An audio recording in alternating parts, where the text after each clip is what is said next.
The International Court of Justice has ruled that Israel, as an occupying power, must allow UN aid into Gaza and that Israel cannot use starvation as a method of warfare. Yuji Iwasawa, the president of the International Court of Justice, read the ruling Wednesday. The court considers that Israel is under an obligation to agree to and facilitate relief schemes provided by the United Nations and its entities, including UNRWA. UN Secretary General Antonio Guterres said, "This is a very important decision and I hope Israel will abide by it." This is Paul Reichler, one of the attorneys representing Palestine at the ICJ. So on the one hand, you have the court finding that starvation as a method of civilians, as a method of warfare, is illegal, it's prohibited. And on the other, the court found that Israel deliberately prevented food from reaching the civilian population in Gaza. I don't see how a reasonable person, certainly acting in good faith, could then say that Israel has complied with its international legal obligations. Plainly, it has not. Israel condemned Wednesday's ruling and said it would not abide by the court's instructions. The Trump administration also condemned the opinion. We go now to Amman, Jordan, to speak with Tamara Alrifai. She is spokesperson and director of external relations for UNRWA, the United Nations Agency for Palestine Refugees. Welcome back to Democracy Now!, Tamara. Can you describe what's happening on the ground? How much aid, how many trucks is Israel allowing in? And what about UNRWA in particular, which it has banned? The most important thing for us at UNRWA to reiterate is that we're the largest humanitarian agency in action in Gaza, and we have never stopped providing medical assistance, managing the shelters, disposing of solid waste, pumping and trucking clean drinking water throughout this conflict, and despite the ban by the government of Israel on international staff.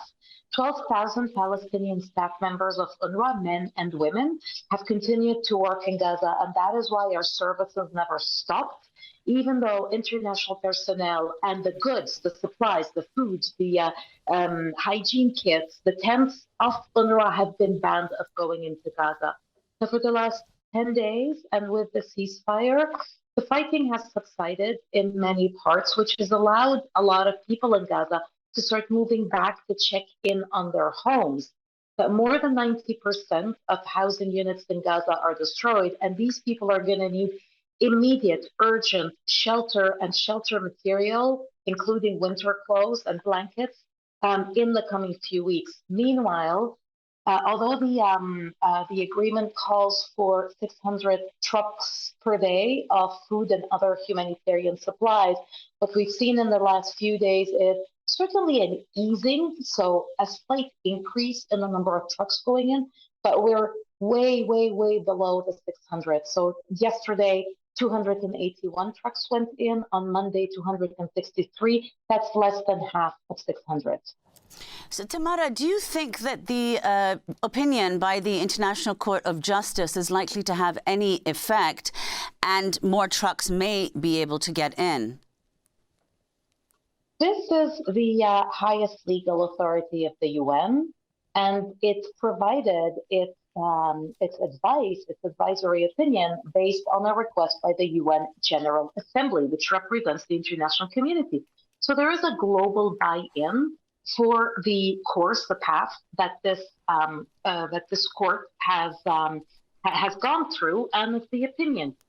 While the opinion itself is not binding, the opinion confirms Israel's obligation under international law, which also, we hope, will increase pressure on the government of Israel to allow more humanitarian supplies and international personnel, including of UNRWA, because we remain the largest in Gaza, to go in. And Tamara, but could you respond, one probably can't be too optimistic about what the effect of this advisory opinion is, because as you said, it's non-binding, there are no direct penalties for non-compliance. And then, Israel's foreign ministry rejected the opinion outright, saying that it was political and said it would not cooperate with UNRWA. And Israel's UN ambassador, Danny Danon, blasted the opinion on UNRWA as, quote, shameful. So your response? The response is this opinion could not substantiate any of the Israeli allegations against UNRWA and UNRWA personnel. So the opinion is unambiguous. It's an opinion by the highest legal authority of the UN. Now, again, we are in a realm of international relations, and the pressure that can be exercised in order for an adequate amount of humanitarian supplies, food, medicines to go into Gaza is as good as the pressure that the international community can exercise for the actioning of that opinion. So while the opinion itself is non-binding, it says a lot about violations of international law and about the impact of the restriction of humanitarian assistance. I mean, famine was declared at the end of August in Gaza. It says a lot about the impact of these actions, particularly against UNRWA, by the government of Israel on the civilians in Gaza. So if you could respond to what the White House is saying and the State Department. The State Department, as President Trump and Secretary Rubio worked tirelessly to bring peace to the region, this so-called court issues a nakedly politicized, non-binding advisory opinion, unfairly bashes Israel, and gives UNRWA a free pass for its deep entanglement and material support for Hamas terrorism. Your response, Tamara? The advice itself, the opinion itself, says that such claims are not substantiated. But more importantly, if this peace plan is to succeed, then bringing in stability to Gaza, bringing in respite, bringing in flooding Gaza with humanitarian assistance are all key to the success of this plan. Everybody wants this plan to succeed. Everybody wants peace in Gaza, and for what happened to never happen again, whether it's the horrific attacks of the 7th of October or the devastating conflict and destruction that followed it. And in that sense, allowing the largest aid agency, the one that's most experienced in Gaza, not only in distributing food, but I mean, what we do is closer to what the public sector does. We run health clinics, we run schools, we want to bring back over 600,000 traumatized children into learning and schooling and take them away from what could be a lost generation. For this plan to succeed, UNRWA has to be able to play its role in Gaza because no other humanitarian agency has the scale and scope of our 12,000 personnel, our warehouses, our teachers, our facilities, and mostly the trust of the community.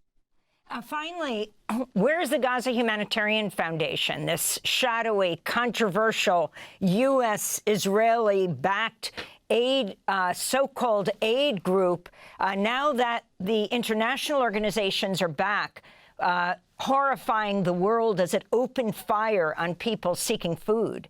Has it just disappeared? Thankfully, the GHF is nowhere to be seen or heard of since that plan kicked in. And that is why, for the success of that plan, especially the humanitarian element of it, which calls for a much increased number of trucks and aid and medicines and whatnot into Gaza, for that to succeed, the UN, the humanitarian international system, the international NGOs, and at their helm, UNRWA, have to be able to play that role. We want to thank you, Tamara Alrifai, spokesperson, director of external relations for UNRWA, the United Nations Agency for Palestine Refugees, speaking to us from Amman, Jordan. Thanks for watching Democracy Now! On YouTube. Subscribe to the channel and turn on notifications to make sure you never miss a video.